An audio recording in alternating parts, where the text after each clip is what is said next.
ta'ala wa barakatuhu jama'a masu bibiyar wannan tasha tamu wato Hausawan Libya, barkanmu da warhaka da sake saduwa da ku a cikin wannan shiri namu. Kamar yadda kuka sani a kwanakin baya mun kawo muku shirye-shirye da kuma yadda take gudana a ita wannan ƙasa ta Libya. Yau dai tattaunawa tamu za ta zauna ne akan sakin da aka ma wannan bakin hauri ko kuma in ce guduwar da suka yi da gidan yari. To kamar yadda ka sani, wato kamar yadda muka kawo labari a baya, an kama su kusan tsawon sati ɗaya. To daga baya ne kuma sai muka sake samun wani kyakkyawan labari inda wato aka yi gumurzu tsakanin waɗannan 'yan gudun hijira ko kuma 'yan ranar da aka kama suka samu suka balle. Tuwai abinda ma ya ba masu saurari kallo ko kuma masu bibiyar wannan shafi abu a kaman da aka yi, akwai yara ciki kanana, akwai mata.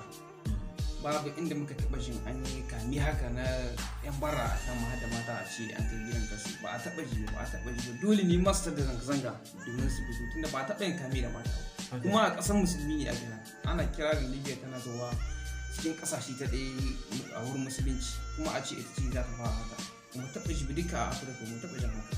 Wato Malam Harazu, ni abin da nake gani ma wani irin abu da zan iya cewa mai kama da cin zarafi, kamar yadda ita wannan ƙasa take ko da yaushe take cewa su musulmai ne, kuma tabbas musulman ne, amma da aka tashi wannan kame sai aka yi shi ranar Juma'a, ranar idin kowane musulmi. Sannan kuma Allah cikin ikonsa, kasan Allah ba zalimin kowa bane ba, sai isa ke sawa wannan balle gidan kurkuku da aka yi sai zamanto ranar Juma'a, wato sati ɗaya da faruwar wannan al'amari. Su ma 'yan wannan ƙasa sai ga wato sai ga tasu ta kansu, dan an ce abin ya fi ƙarfin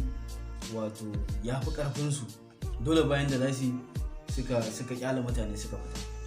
Tabbas haka ne, ita dai duk ƙasashen musulmi, duk wanda yake biyar harkar social media yake ganin irin yadda take kasancewa zai ma kasanta Allah wata kenan. Ka gani a yanda aka ɗauka Libya ta fara ci baya a jiri. Babu shakka wannan al'amari abu ne mai matuƙar sosa zuciya. Sannan kuma ni a mahangata abin da nake gani, wannan al'amari da ya faru bai taɓa faruwa ba a tarihi. A ce an kama mutane cikin sati ɗaya, sannan kuma sun balle gidan wannan yaron sun fito, kaga wannan abun ba ne. Sannan abu na biyu, yanda aka ce an basu tsawon wannan sati ɗaya babu abinci, babu ruwan sha. Sannan kuma inda mutum ya samu ya ɗanyi su kwatun, wato ya ɗan makale daga wannan gurin, ba shi da wani guri kuma da zai samu ya ɗan kwanta ko idan za.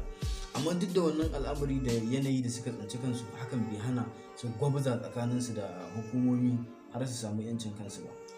To hakan ma dole ce ta kama Malam Sadi, saboda dole abincin da zaka ci ma yana wahala kenan. Ka gani in ka san akwai mafita ya kamata ka jarraba gani. Wato shine suka jarraba sai gani, kuma cikin ikon Allah sun samu nasara. Amma bai take haka nan kuma an biyo wasu ana kamu, ka gani kuma abin kawai didde bai yi. Ka gani an fito ka yau ka samu ka tsira da kanka, kenan kuma an zo an cafke ka mai. Ka gani abin da ya daɗi hakan. Wasu ba su ma iyawa ga shiguri, ba su iya hawa katanga su yi, wasu dole an bar su ci. Sai da yanayin katanga tana da tsawon inda ka san an ce akwai shinge, wato katanga har guda 3, kuma sannan kafin su fito waɗanda ma suke a rufe sai da aka ɓaɓɓalla ƙofofi aka fito da su, da kuma har waɗanda ma aka tarar da su da. Kuma abin takaici, abin bakin ciki shine yadda na muka samu labari, su waɗanda aka kama ɗin sai sun biya wato cin hanci na dinar 5,000, wato dinar 5,000 sannan za a fitar da mutum. Kuma in an fito da kai din ma fa ba fitar da wacin katsira, in an fito da kai aka sake kama ka za a sake mai da kai gidan jiya. Dan ba wani takarda za a baka hutu shaida a ce yau gashi ka ba da wannan cin hanci an fito da kai ba, za a iya mai da kai a kowane irin hali.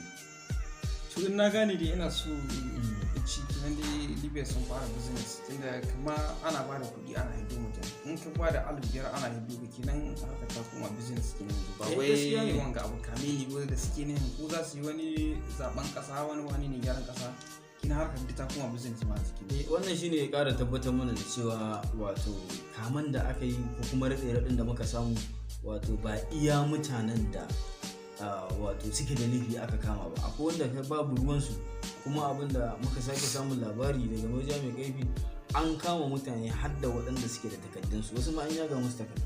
waɗanda suka shigo da cikakken izini an kwace musu takardu an yaga, to kuma kaga ina shawarar labari ya ba wani sauran wannan jama'a masu sauraro dai a nan duka maka muku karshen labarin, don haka duk mai son bibiyar mu mun dora sabon shiri ya shiga wannan channel namu mai suna Hausawan Libya, idan da su subscribe kai danna alamar kamar domin mun dora sabon shiri zai samu da sako insha Allah. to duka kenan tare da Sadi Sharaf Ali da kuma Malam Maharba a cikin wannan shiri na takaitacciyar tattaunawa dangane da halin da wannan ƙasa take ciki ta Libya. Allah ya sa mu dace. Ku ci gaba da bibiyar mu a sauran shafukan mu na sada zumunta a Facebook da Instagram da kuma Twitter. Kowane information da sauran labaru yana gargashi. Wassalamu alaikum.